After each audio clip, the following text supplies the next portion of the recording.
Hey, what's up, everybody? This is Father Jerry on Wednesday, because it's What's Up Wednesday. So this is today's gospel.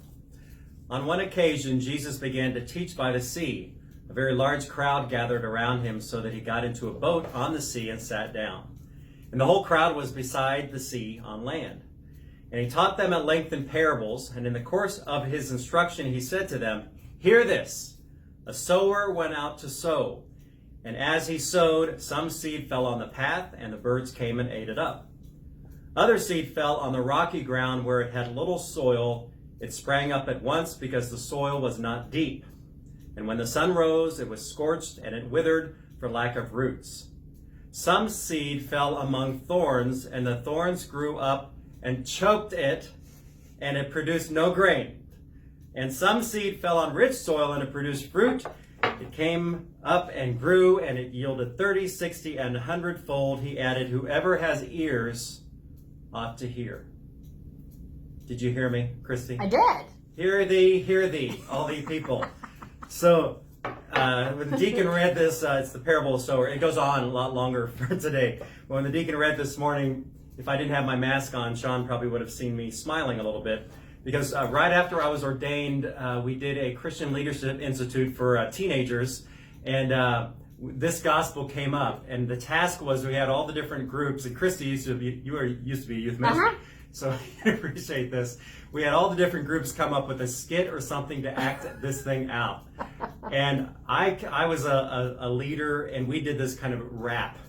This rap song. So there's that scene or the part where the seed grew up and it was choked. So all the kids, I remember all the kids like, they were falling all over on the ground. Anyway, makes me laugh.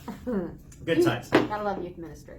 It was good. And it's kind of weird, a whole different day, because that would have been 28 years ago. So like some people who are, actually there's a couple people who are now youth ministers in our diocese who did that with me. And they like showing me pictures every now and then, because like back then, even though I was a priest, I was wearing shorts and a t-shirt, because back then we could do that. It wasn't that big of a deal. Nowadays we have to be more formal, I guess you could say. But you notice in my video when I did that, I went like this. So today's question, everybody at home, what does this remind you of? Or what feast day do we do this in the church? Okay, 5 seconds of silence. So the feast day is February 3rd, which is next week. And Christy, what is it? St. Blaise. St. Blaise. So St. Blaise feast day is February 3rd every year. Here's a little bit about St. Blaise. And this is called a sacramental. We do a lot of these as Catholics. Sacramentals are things that remind us of holiness, visible things that we need, because we're tactile people. So it says, an example of a sacramental is the blessing of the throats on the feast of St. Blaise, February 3rd. This bishop saint suffered martyrdom in the early 4th century. Legends say that he was a physician before he became a bishop. And while in prison, he miraculously cured a young boy who was choking from a fish bone in his throat. St. Blaise became one of the most popular saints during the Middle Ages, being invoked as a helper in times of sickness related to the throat. So the tradition of blessing the throats of parishioners with 2 crossed candles has become popular for centuries. This ritual prayer this is the prayer that the priest would pray. Through the intercession of St. Blaise, bishop and martyr, may the Lord free you from evils of the throat and from any other evil. Actually, that's been changed now. It's through the intercession of St. Blaise, bishop and martyr, may the Lord free you from any disease of the throat or of any other disease. So that's what we do now. So February 3rd, which is next week, whatever day it is. I think it's Wednesday. Oh, it's Wednesday. Oh, yes, because next week's What's Up Wednesday is going to be very different. We're going to be on location. But because of COVID, I almost said something else, we won't be able to do this over individuals. Or we're not going to, because that's too close and, touchingness.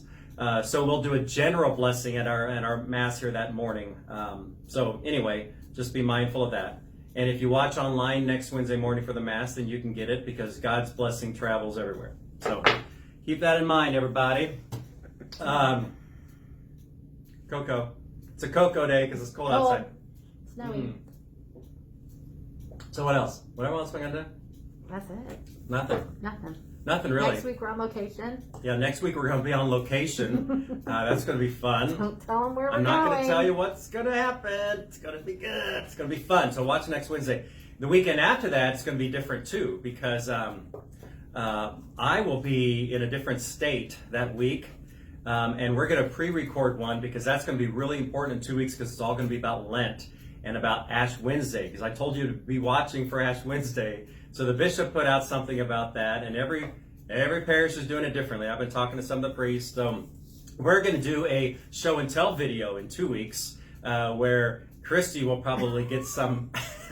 Christy will get some on her head. What we'll probably do, I'm thinking about this.